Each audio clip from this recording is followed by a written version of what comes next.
তখন ভালোবাসা টিকবে না। এই জন্য তিনি বলেছেন কুমারী মেয়েকে বিবাহ করো।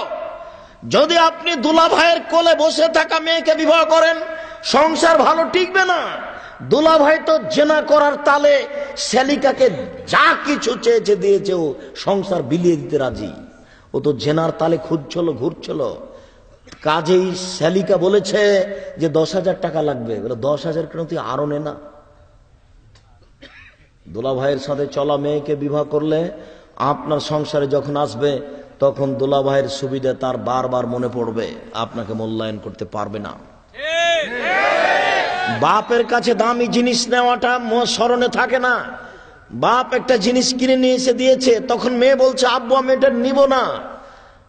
নেও মা নেও না, আমি এটা নিবই না, আমাকে এত দামের দিতে হবে। তখন বাপ আবার ওটা ঘুরিয়ে নিয়ে গিয়ে 5,000 টাকা দামের একটা কাপড় নিয়ে এসে দিয়েছে। কিন্তু এই কাপড়ের সাথে স্বামীর কাপড়ের তুলনা ও করবে না। কেন? এটা ও হিসাব করে না। বাপের কাছে জোর করে চেয়েছে, আদায় করে নিয়েছে, এটা তার মাথাতে হিসাব থাকবে না। বাপ যদি জমিদার হয় আর স্বামী যদি দিনমজুর হয়, সে ভাববে আমার পিতা জমিদার মানুষ, তার সংসারে এভাবে চলতেই পারে। আমার স্বামী কুঁড়ে ঘরে থাকে, এইটাই আমার সংসার, এটা ভেবে নিবে।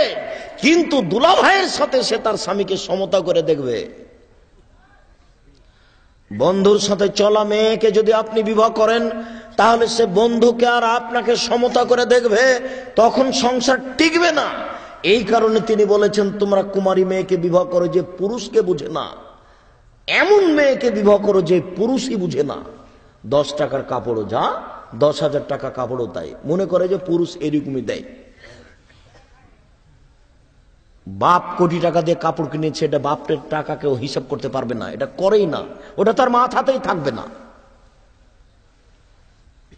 এমনি কান্নাকাটি করে জোর করার বাপের কাছ থেকে একটা আদায় করে নিয়েছে।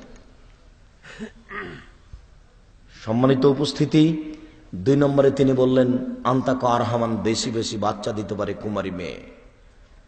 আপনি তালাক প্রাপ্ত মেয়েকে বিবাহ করেছেন, আগের স্বামীর মাধ্যমে 3টে বাচ্চা হয়েছে, তার পেটে বাচ্চা ছিল মাত্র 6টা, এখন কয়টা হবে? আর 3টে। আপনি দুলা ভাইয়ের সাথে চলা, বন্ধুর সাথে চলা মেয়েকে বিবাহ করেছেন, অবৈধভাবে তার বাচ্চা আগে 2টা নষ্ট হয়েছে, তার পেটে মোট বাচ্চা ছিল 5টা, এখন কয়টা হবে? 3টে। অতএব কুমারী মেয়েকে বিবাহ করেন, তিনি এমনি বলেননি, এর কারণ আছে। তিনি বলেন ওয়ার যাবিলে আসিরে, অল্পতেই খুশি। স্বামী যা দিবে তাতেই খুশি হয়ে যাবে। সে মনে করবে স্বামী এইরূপই দেয়, সে পিতার দেওয়াটার সাথে তুলনা করে দেখবে না, স্বামী যা দিয়েছে তাতেই খুশি হয়ে যাবে।